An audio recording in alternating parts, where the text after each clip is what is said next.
Comtop, l'agence de Baptiste et Mathieu, qui est passée d'une boîte qui a failli mettre la clé sous la porte, qui a failli faire faillite, à une boîte qui signe plus de 40 000 € de chiffre d'affaires chaque mois.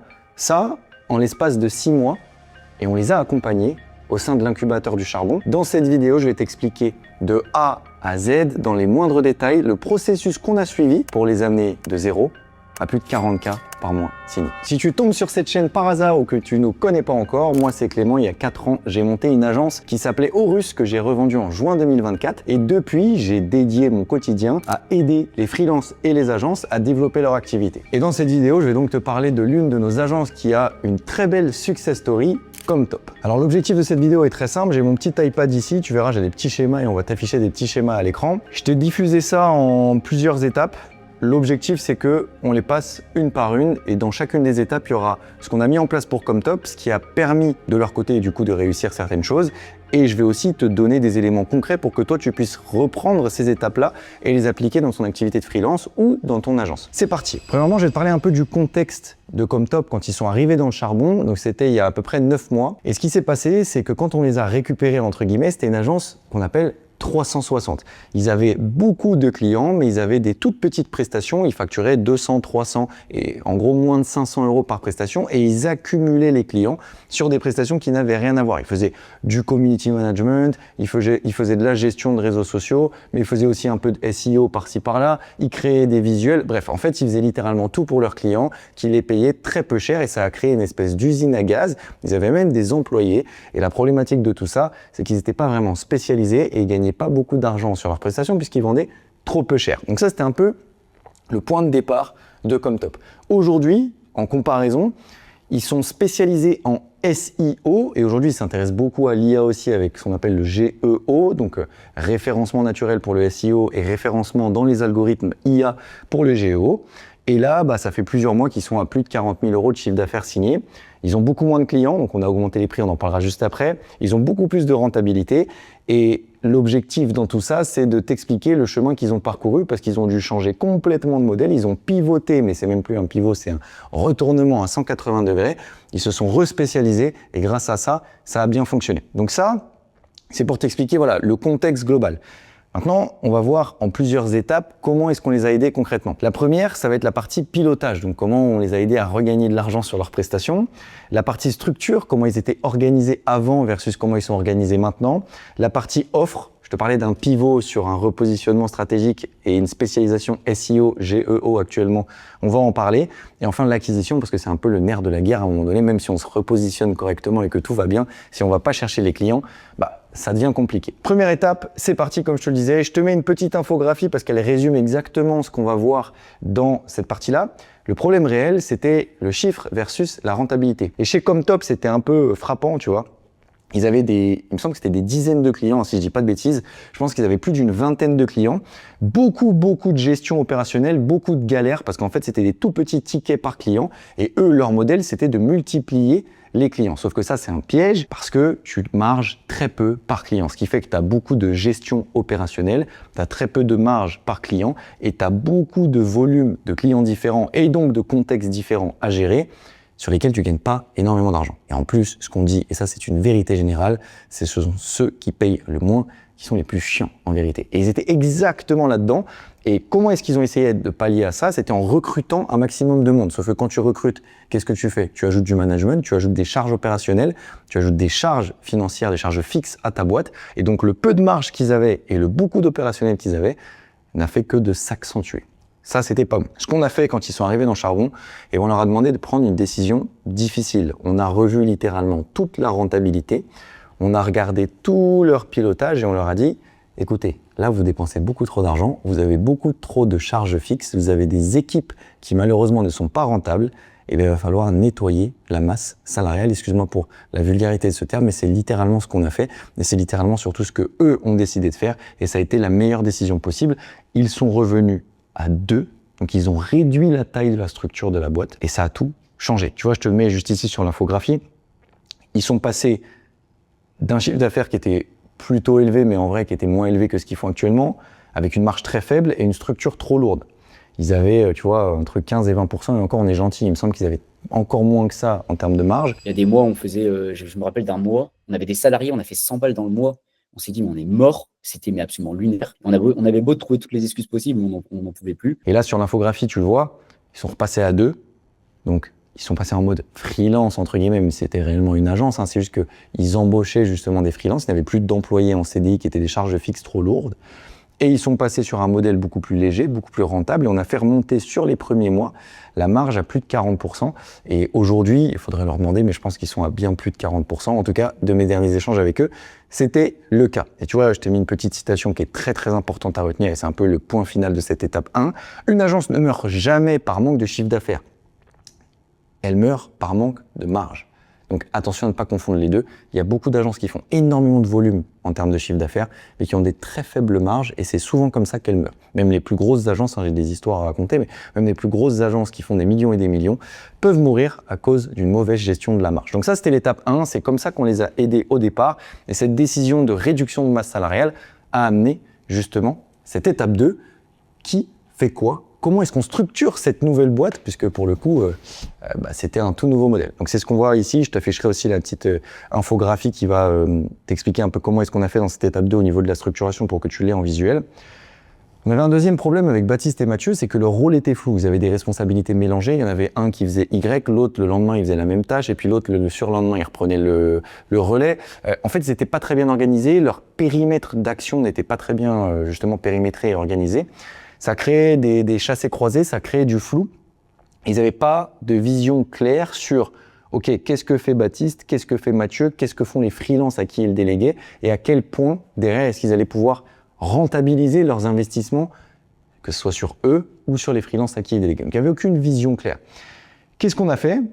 On a tout simplement revu toute la structure de la boîte, on a défini des rôles clairs, on a mis un des associés sur la partie commerciale et l'autre sur la partie opérationnel, et ça c'est ce que je te recommande d'ailleurs si tu es associé, qu'il y en ait toujours un qui prenne le lead sur la partie commerciale, c'est-à-dire qui travaille pour développer l'activité de la boîte, et l'autre qui travaille dans la boîte du coup pour faire tourner la boîte au niveau du delivery et de gestion des équipes. Ça marche super bien. Je sais que nous, quand on avait notre agence, avec mon associé Steve, qui est aujourd'hui Head of Product du Charbon, c'était littéralement notre mode de fonctionnement, et ça a toujours parfaitement marché. Donc en gros, on a tout revu. On a tout cartographié, et il y a une méthode notamment qu'on a utilisée qui s'appelle la méthode RACI, qui permet de délimiter les responsabilités de chacun en fonction des tâches qu'il y a dans un projet. C'est ce qu'ils ont fait, et ils se sont délimités toutes ces tâches. Ça a encore une fois été des décisions difficiles, tu vois, réorganisation, ils ont repositionné leur rôle.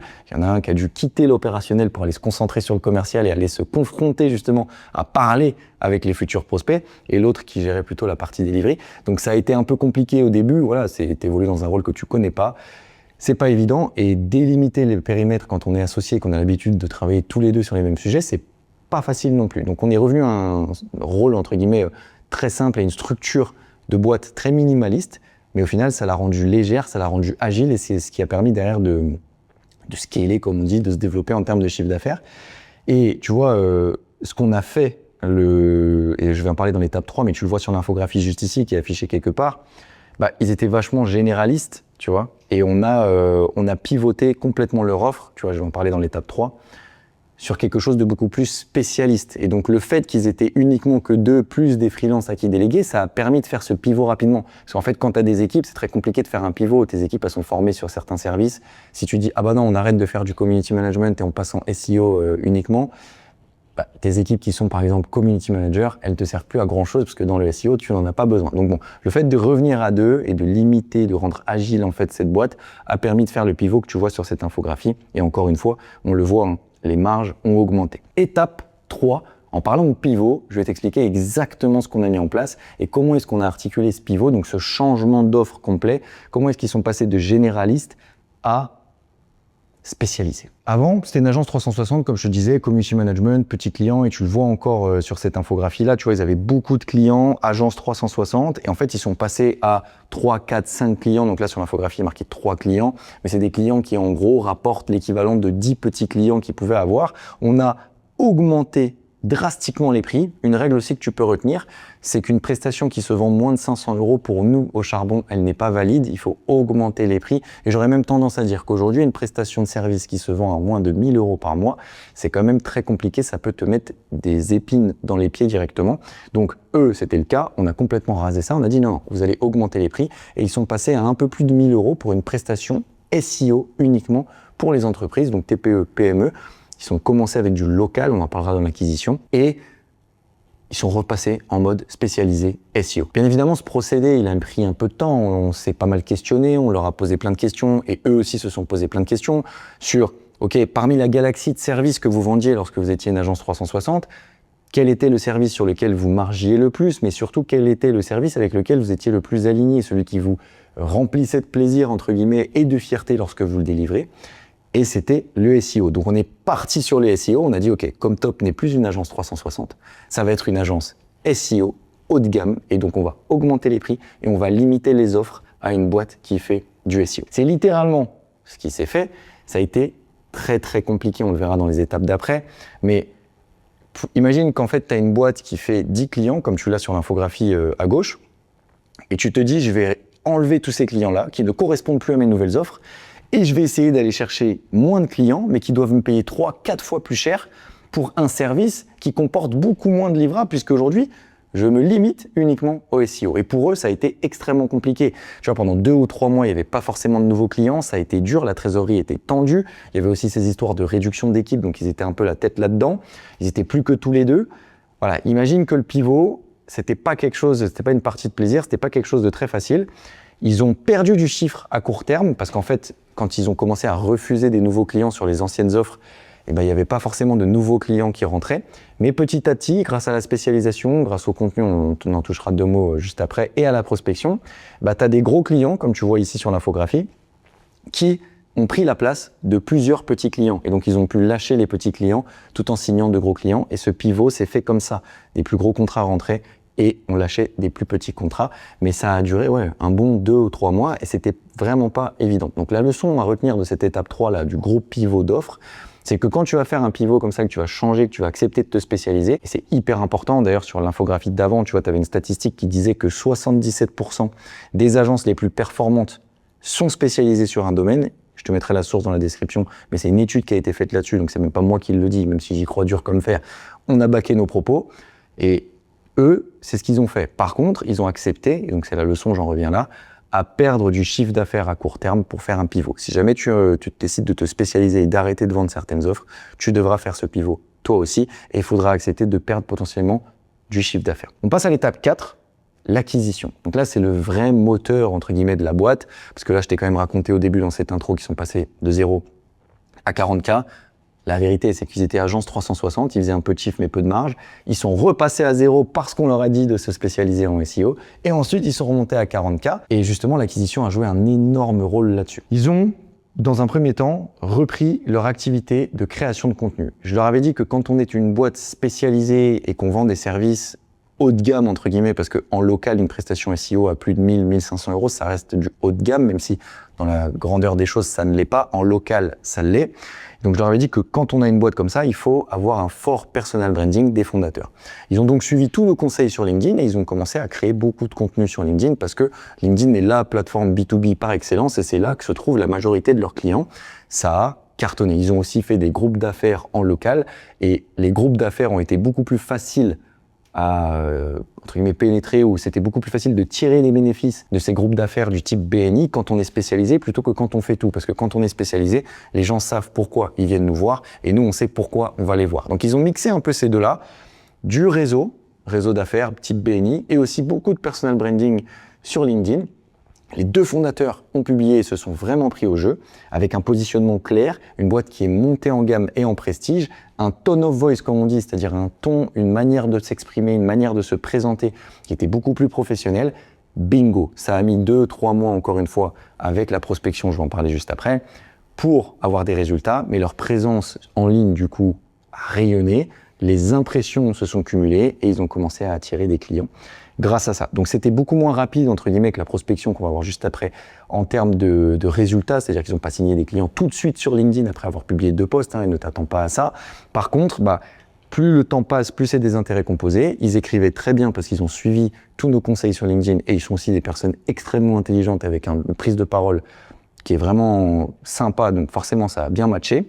Ça a pris du temps, mais leur personal brand est rentré, les impressions sont rentrées et ils ont sorti des leads de très très bonne qualité parce que les leads qui viennent de LinkedIn sont généralement de très très bonne qualité. Je te parle de prospection, donc d'outbound si tu préfères depuis tout à l'heure. Bien évidemment, on a fait en sorte qu'ils mettent en place de l'outbound et même de manière plutôt agressive parce que justement dans ce pivot, nous notre objectif en tant qu'incubateur, c'était de les laisser le moins possible dans cette zone de flou qui est ok, on est en train de lâcher des clients sur le modèle 360, comment est-ce qu'on reprend des clients sur le modèle spécialisé? Donc tu vois, nous, notre but, c'était qu'ils bombardent sur l'acquisition, prospection et création de contenu pour que le plus vite possible, ils fassent ce pivot et que les gros clients remplacent les petits. Qu'est-ce qu'ils ont fait? Ils ont envoyé ce qu'on appelle des ressources de projection, donc ils ont fait des audits SEO de plein de petites boîtes à qui ils voulaient envoyer ces audits-là parce qu'ils voulaient travailler avec elles. Ils ont commencé en local, ils ont mis beaucoup de preuves sociales, on appelle ça des ressources de projection. Donc ça prenait la forme pour eux, mais ça peut prendre plein de formes pour toi, mais c'est juste un audit avec de la projection. Donc voici ce qu'on a remarqué chez vous, voici ce qu'on a fait chez votre concurrent, est-ce que ça vous intéresserait qu'on se cale un call pour le faire? Eux, c'était une petite vidéo Loom de 3-4 minutes sur laquelle il y avait un audit SEO. Ils montraient aussi les résultats qu'ils avaient eu avec un concurrent ou une entreprise du secteur. Et derrière, ils alpaguaient pour prendre du rendez-vous. Ça a extrêmement bien marché. Ils ont utilisé LinkedIn, ils ont utilisé les mails, ils ont utilisé aussi le téléphone pour pouvoir appeler par-dessus ça. Mais en tout cas, la technique en prospection qui les a fait redécoller, aujourd'hui ils en ont d'autres, mais celle qui les a fait redécaler, c'est ce mix dont je te parlais, du réseau, mais aussi des ressources de projection. Ils ont mouillé le maillot avant même d'avoir signé les clients et ils ont été chercher les clients grâce à des ressources de projection dans lesquelles ils donnaient déjà de la valeur pour signer potentiellement ses clients avant même d'avoir reçu le moindre euro de ses clients. Et c'est ce qui a fait la différence. Ça, plus leur présence sur LinkedIn, plus, comme je te disais, le fait qu'ils se sont mis de manière spécialisée dans les BNI, etc., ça a fait carton. Ils avaient de la valeur concrète dans leur prospection, ils ont signé des clients suite à ça et petit à petit, ils ont rempli leur portefeuille. Donc tu vois, cette petite infographie que je t'affiche depuis tout à l'heure, c'est le point que je veux souligner dans cette étape, c'est qu'on leur a dit ne prospectez pas pour prospecter, vous êtes maintenant spécialisé, vous êtes maintenant haut de gamme, il faut prospecter ce qu'on appelle par la valeur.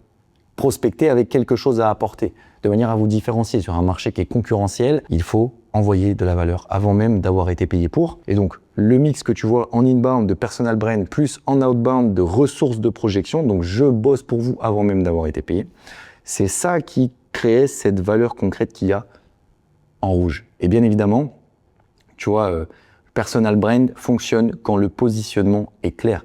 Et ça, c'est un truc que je ne répéterai jamais assez. Si le positionnement de ta boîte, freelance, agence ou peu importe si tu regardes cette vidéo et que tu n'en as rien à voir, peut-être, mais si tu n'es pas ultra limpide, ultra clair dans ton positionnement, tu ne peux pas t'attendre à des résultats qualitatifs sur la partie personal brand et même sur la partie prospection en vérité, parce que déjà les gens ne comprennent pas concrètement ce que tu fais, ne comprennent pas clairement ce que tu fais, si toi ce n'est pas clair de ton côté.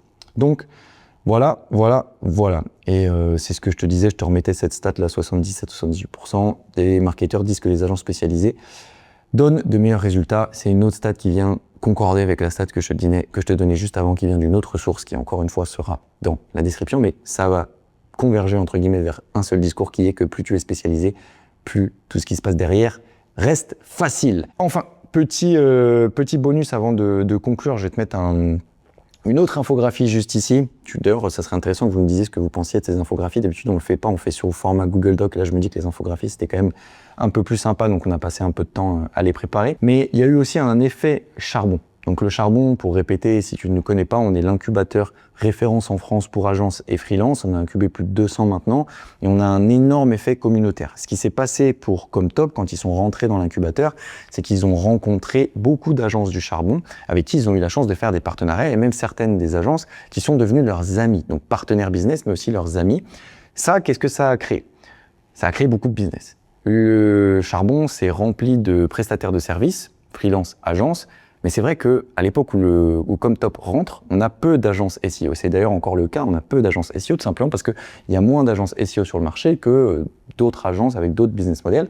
Ce qui fait qu'ils ont fait énormément de partenariats avec des boîtes qui sont dans le charbon, qui faisaient par exemple de la vidéo ou qui faisaient du développement de sites internet ou qui faisaient, je sais pas moi, de l'installation d'infrastructures IA. Ils ont noué ces relations-là et ils ont récupéré tous les portefeuilles clients de ces agences-là au sein du Charbon parce que eux étaient spécialisés en SEO. Ça a généré plus de 100 000 € de contrats sur leurs 6 mois d'incubation avec le Charbon. Aujourd'hui, ils sont encore incubés avec le Charbon. Je pourrais même pas te donner les chiffres du business intra-Charbon pour Comtop, mais je sais que c'est plus de 100 000 €, du moins sur les 6 premiers mois. Ça a été 100 000 € de chiffre d'affaires apporté juste par les agences du Charbon. Et ça d'ailleurs, parenthèse, c'est quelque chose qu'on essaye de pousser parce qu'on sait que la communauté au sein du Charbon et au sein de cet incubateur est l'une de nos plus grandes forces. Il y a énormément de business. Je pense qu'il y a des centaines de milliers d'euros qui sont signés chaque mois entre nos agences et on a les preuves de ça. Et Comtop en est encore la preuve. Une agence spécialisée qui rejoint le Charbon, c'est plus de 6 chiffres de contrat dans les 6 premiers mois de son incubation. C'est ce qui s'est passé et eux-mêmes le disent et ça c'est vérifié. Donc, encore une fois, là, je suis en train de vanter les mérites de la communauté du Charbon, mais surtout, ce que je veux dire, c'est que dans un réseau comme ça, avec d'autres prestataires de services, le fait d'être spécialisé et le fait d'être expert d'un sujet spécifique, avec des livrables bien spécifiques qui répondent à une problématique bien spécifique, ça amènera du contrat de manière beaucoup plus simple. Enfin, pour conclure, je te mets la petite slide récapitulative. Comme tu le sais, Comtop, quand ils sont arrivés dans le Charbon, ils étaient à peu près 15 000 €, mais tu sais, avec cette structure de marge qui était très compliquée, toutes ces équipes et voilà, un peu la galère. Ils sont repartis à zéro. Pendant 2 ou 3 mois, il n'y avait rien qui rentrait, donc ils ont failli mettre la clé sous la porte parce qu'on leur a dit de faire un pivot complet. Dès le premier mois dans le Charbon, on n'a pas fait du CA parce qu'il y avait tellement de choses à restructurer, tellement de choses à voir. On a bossé comme des chiens, mais parce qu'il le fallait, tu vois, c'est ce qu'on voulait. Et c'est ça qu'on a aimé. C'était pas un truc en mode, bah, ouais, vous inquiétez pas, on met un process en place et puis vous faites rien. De toute façon, déjà, on n'aurait pas signé. Et en plus de ça, c'est parce qu'il nous intéresse. Là, c'est OK, il y a un process. Par contre, les gars, il va falloir bosser. On est des bosseurs, ça tombe bien. Mais c'est le truc qui fait que, au bout du 4e mois, on est passé de 15 000 à 40 000 signés le mois dernier, tu vois. Et là encore, on est sur des calls. Baptiste avait encore un call ce matin qui fait qu'on augmente le CA. Suite à ça, ils signent aujourd'hui à peu près entre 30 et 40 000 € de chiffre d'affaires signés mensuellement. Ça représente une croissance de quasiment 300%. Si on part des 15K, sinon ça fait 400% où il n'y a même pas de pourcentage du coup vu qu'ils partaient de zéro. Ils ont augmenté de plus de 60% le taux de marge net qu'ils avaient. Ils ont divisé plus ou moins par 3 leur nombre de clients parce qu'ils ont augmenté les prix, ils sont passés dans une autre gamme de prestataires de services. Et ce que je veux que tu comprennes à travers cette vidéo, oui, il y a plein de petits trucs que tu vas pouvoir récupérer, etc. Mais la leçon particulière, c'est celle qui est écrite ici sur l'infographie. La croissance est venue en supprimant et en facilitant et en se spécialisant. En gros, plus c'est simple, plus c'est spécialisé, plus ça sera facile à vendre et plus tu feras du chiffre. Oui, c'est contre-intuitif, mais toute l'histoire de Comtop réside sur ce pivot, sur cette spécialisation et tout le reste derrière a suivi. Alors bien évidemment, il y a une variable dont je t'ai pas forcément parlé dans cette vidéo, mais qui est pour moi aussi l'une des plus importantes, c'est le fait qu'ils aient bossé. C'est le fait qu'ils aient bossé, c'est le fait qu'ils aient charbonné, comme on dit. Bien évidemment, nous, on aurait pu leur donner tous les conseils du monde. S'ils ne les avaient pas appliqués, s'ils n'avaient pas bossé correctement, ça n'aurait donné aucun résultat. Donc bien évidemment, ça a marché pour ça. Bref, je te laisse avec cette vidéo. On mettra dans la description du coup les sources de tout ce que je t'ai cité, notamment des statistiques qu'il y a qui viennent appuyer mes propos. On te mettra un petit récap PDF avec les infographies et l'histoire de Comtop si jamais tu es quelqu'un qui préfère lire correctement tout ça et de manière à ce que tu puisses récupérer les petits bouts et les petites méthodologies qu'on a utilisées. J'espère que ce format t'a fait kiffer en vérité, parce que moi j'ai pris un grand plaisir à le tourner. J'espère que ça s'est vu, tu vois, je connais l'histoire par cœur, j'ai même pas forcément eu besoin de me reprendre ou quoi que ce soit, tellement ça m'anime et tellement cette histoire de Comtop est passionnante. On se dit à très vite sur cette chaîne. En attendant, il y aura peut-être un petit écran avec d'autres vidéos que tu pourras aller checker et on se voit très vite.